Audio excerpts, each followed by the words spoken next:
Assalamualaikum warahmatullahi wabarakatuh. Hai semua, gue Wasa. Oke, ini dia Honor 400 yang versi lokalnya.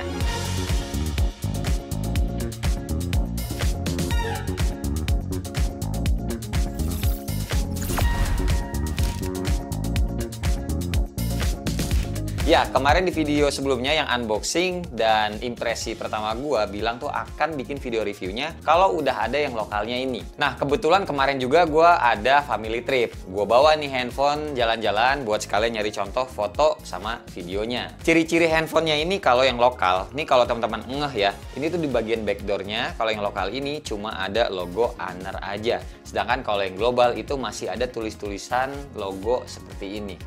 But anyway, kayaknya video ini juga nggak bakalan lama-lama banget. Soalnya gue udah sempet bahas di video sebelumnya terkait semua fitur-fitur AI-nya ya. Gue paling akan jelasin aja beberapa fitur AI-nya lagi yang memang ternyata sering kepake selama pemakaian sehari-hari gue. Tapi kita mulai dari handlingnya aja dulu deh nih ya handphone. Honor 400 menurut gue beneran handphone yang enak banget digenggam sehari-hari, even satu tangan.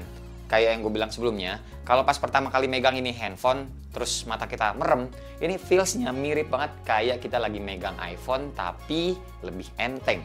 Terus ini handphone juga sebenarnya nggak compact-compact banget, tapi kenanya tuh pas aja di tangan. Layarnya juga ajib resolusinya. Speknya sendiri kan panelnya AMOLED 6,55 inch, 120 Hz, resolusinya 2736 kali 1264 pixel.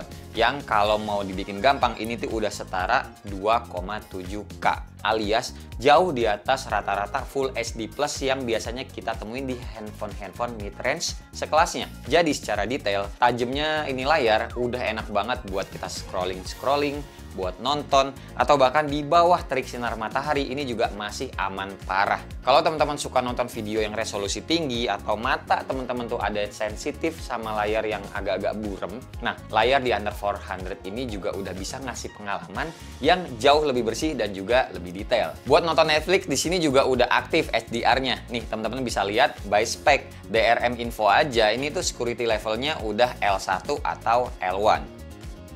Terus buat fitur-fitur AI-nya kayak ya teman-teman tahu lah, Honor 400 ini juga kan ada banyak banget ya yang udah terintegrasi sama Google juga kayak Circle to Search ada, Gemini juga udah ada.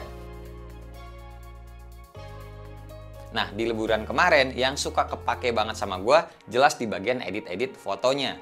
Kayak gini misalkan, gue ada foto pas sunset nih, dan gue pengen dong ada di situ di bawah matahari sunsetnya. Tapi orang rumah nggak jago fotoin gue pas ada sunset, malah jadinya terang kayak begini.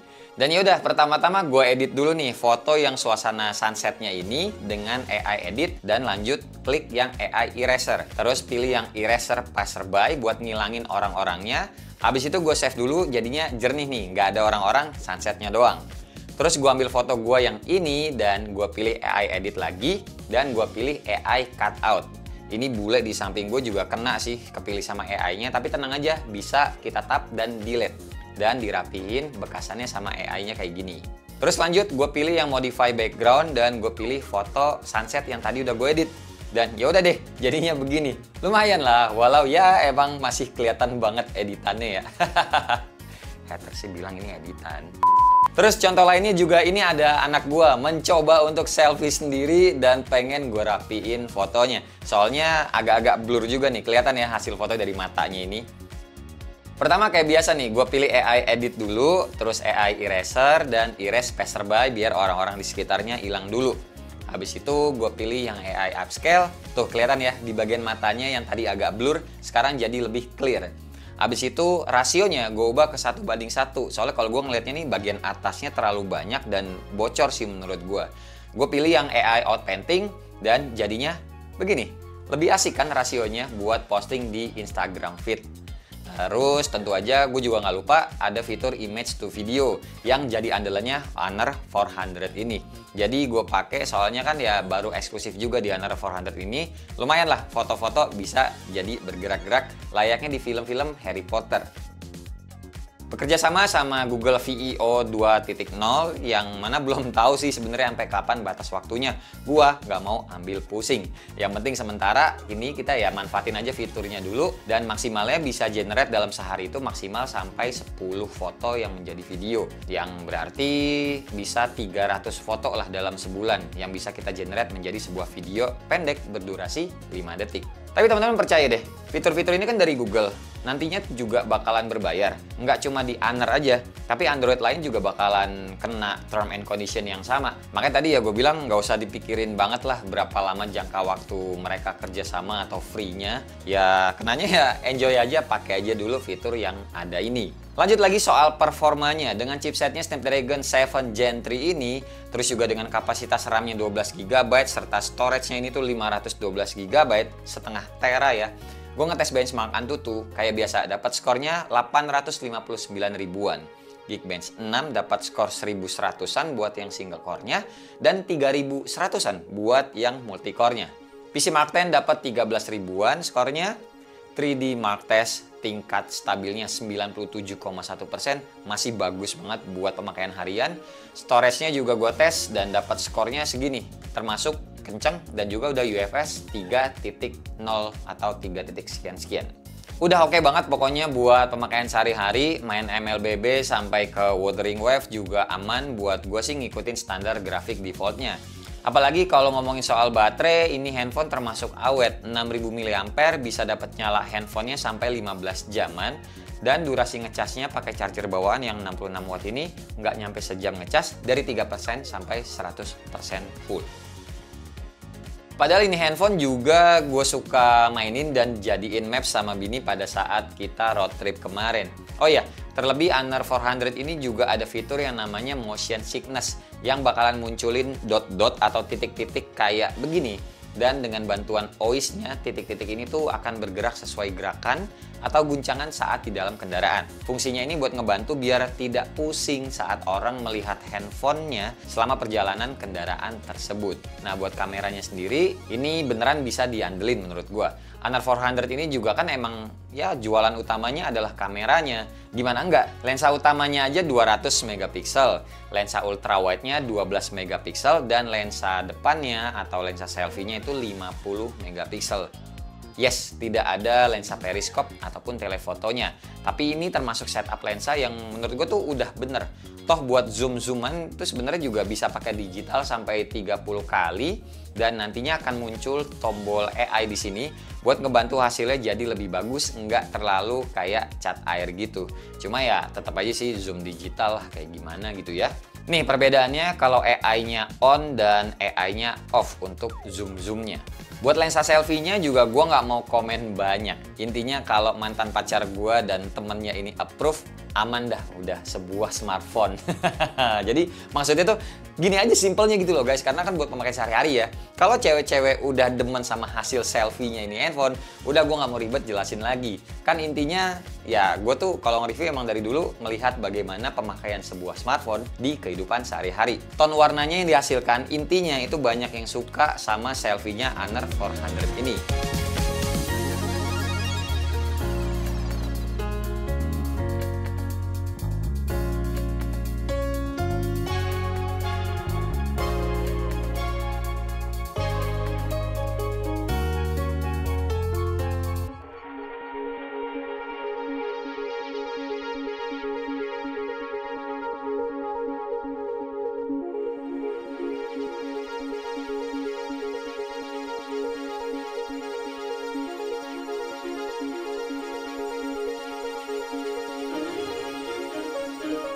Perekaman video, bagus. Gue suka dengan keadilan dan juga kemampuan merekam lensa depan sama belakangnya. Sama-sama bisa sampai 4K 30 fps. Cuma kalau teman-teman mau 60 fps, cuma bisa di 720 ataupun 1080p. Bisa pindah-pindah lensa depan sama belakang juga, dan lensa ultrawide ke lensa utama juga. Tapi kalau mau pindah yang ke ultrawide, mesti di 30 fps. Tidak bisa di 60 fps. Oke, contoh video Honor 400 di resolusi yang paling tingginya yakni 4K 30 fps. dilihat dan didengar dulu gimana penangkapan suaranya. Ini gue pegang dengan tangan satu biasa juga, stabilisasinya bisa dicek ya. Dynamic range-nya oke, nggak ada masalah, bagus. Dan ini juga bisa pindah ke lensa ultra wide ya guys, tanpa harus nge-stop dulu videonya dengan resolusi yang sama.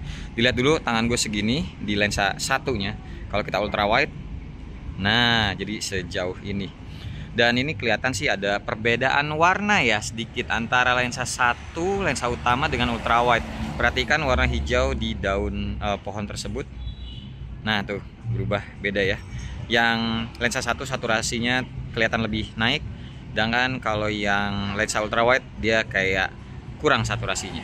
Cuma ya udahlah, udah biasa karena memang perbedaan resolusinya juga sama hardware pasti beda sih lensa utama sama lensa ultra wide. Enaknya di sini bisa pindah ke lensa depan juga guys tanpa harus nge-stop dulu. Tuh, segini tanpa harus nge-stop dulu. Panas ya Bali. Cuma inilah yang dicari. Tuh, SDR-nya juga tetap bagus, dynamic range-nya oke, awannya masih kelihatan. Sayang aja nih ada kabel-kabel yang menghalangi.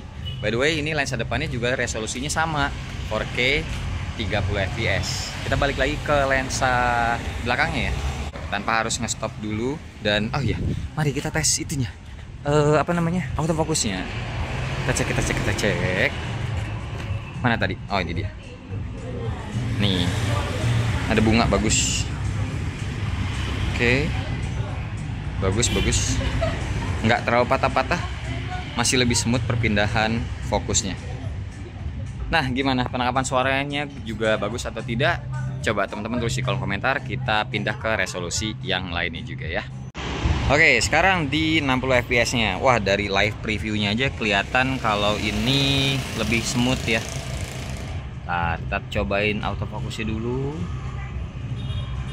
Oke, nggak ada masalah. Ini di lensa 1x yang mana nggak bisa pindah ke ultra wide ya. Nggak bisa ke ultra wide, tapi bisa di zoom juga sih. Zoomnya soalnya ya digital. Tuh bisa sampai 10x juga, 10 kali ya. Dan ini bisa ke lensa depan. Tuh, tanpa harus nge-stop dulu. Dan ini juga kalau gue ngeliat previewnya jalan sih, 60 fps juga ya. Dan ini walaupun backlight, muka gue masih kelihatan, tapi belakang emang agak-agak ya hilang semua, dynamic range-nya berkurang gitu. Balik ke lensa belakang lagi. Nah, tanpa harus nge-stop dulu. Tempatnya kayak gini, coba kita ke agak-agak gelap ya. Jadi low light-nya masih tetap bagus. Aman-aman aja.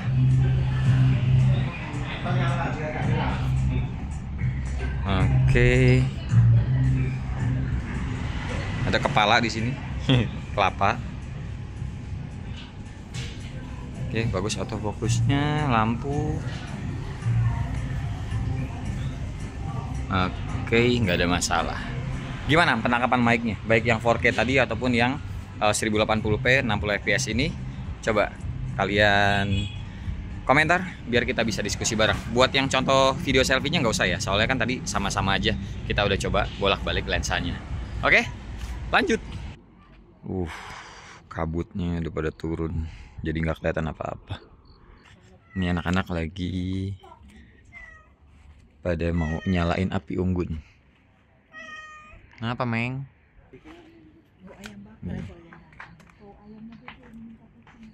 Gimana nyalain api unggun? Easy.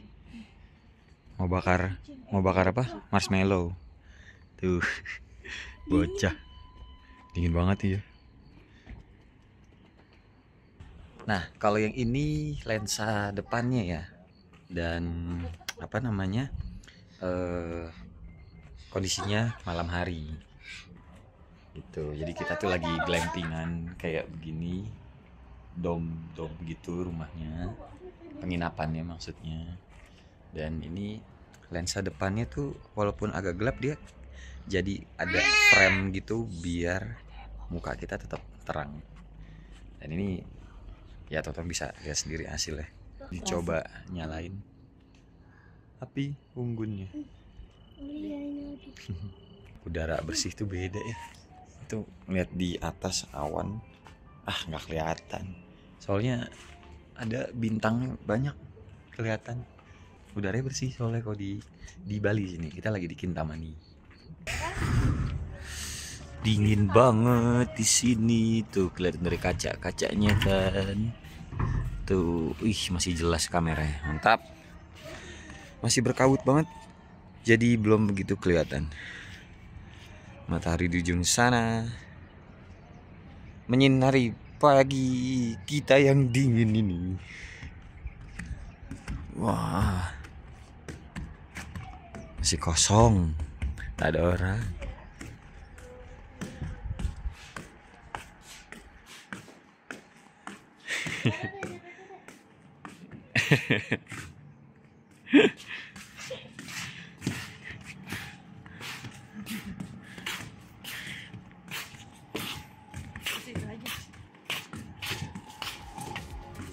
Oke, kesimpulan dari gue, Honor 400 ini menurut gue bisa menjadi salah satu handphone mid-range yang terbaik di kelasnya.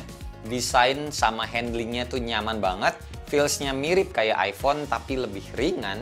Layar AMOLED 2,7K-nya tajam banget dan enak buat nonton, scrolling bahkan di bawah terik sinar matahari.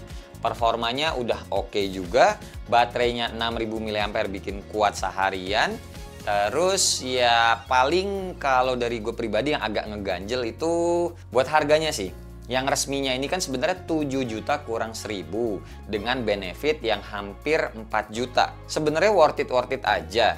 Cuma kalau tanpa benefit alias dikasih potongan lah, kayaknya tuh bakalan banyak yang lebih bisa nyobain Honor terbaru ini karena harganya itu bakalan lebih ringan. Jadi maksudnya tuh kalau yang gue pikirin biar banyak orang itu bisa nyobain dulu handphone saat ini, dan kedepannya orang-orang tuh jadi tahu rasanya gimana handphone Honor yang baru aja coming back ke Indonesia. Iya kan? Nanti kan yang maksud gue ya. Soalnya fitur AI-nya ini tuh kepake banget di kehidupan sehari-hari. Mulai dari ngedit foto, upscale gambar, sampai bikin video otomatis dari foto dengan dukungan Google VEO 2.0. Dan jangan lupa, Honor juga support Google. Jadi ya fitur kayak Circle to Search, Gemini, dan yang lain-lain itu ya bisa juga berjalan kayak handphone Android lainnya. Terus kamera 200 megapiksel juga tajam dan bisa diandelin, termasuk selfie-nya 50 megapiksel. Udah banyak yang approve gitu kaum hawa. Alias aman buat eksis di sosmed. Nah, kalau teman-teman masih ragu atau pengen coba-coba dulu, sekarang Honor itu punya experience store resmi di Gandaria City Mall dan juga di Bintaro Exchange. Di sana teman-teman tuh bisa nyobain dulu handphone-handphonenya, dibantu sama para BA-nya yang siap ngejelasin fitur-fitur secara lengkap. Plus ada juga service center resmi di tempat yang sama. Jadi kalau teman-teman beli handphone Honor dan takut handphonenya kenapa-napa, nggak usah khawatir. After sales dan garansinya bisa di satu tempat yang sama di situ. So, gimana menurut teman-teman? Layak nggak atau penasaran pengen coba juga nggak Honor setelah coming back ini, terutama ya Honor 400-nya? Coba tulis kolom komentar menurut kalian kayak gimana, termasuk soal harganya biar kita bisa diskusi bareng tadi. Oke? Dan terima kasih buat teman-teman yang udah nonton dari awal sampai akhir. Sampai ketemu di video selanjutnya. Bye-bye. Cheers.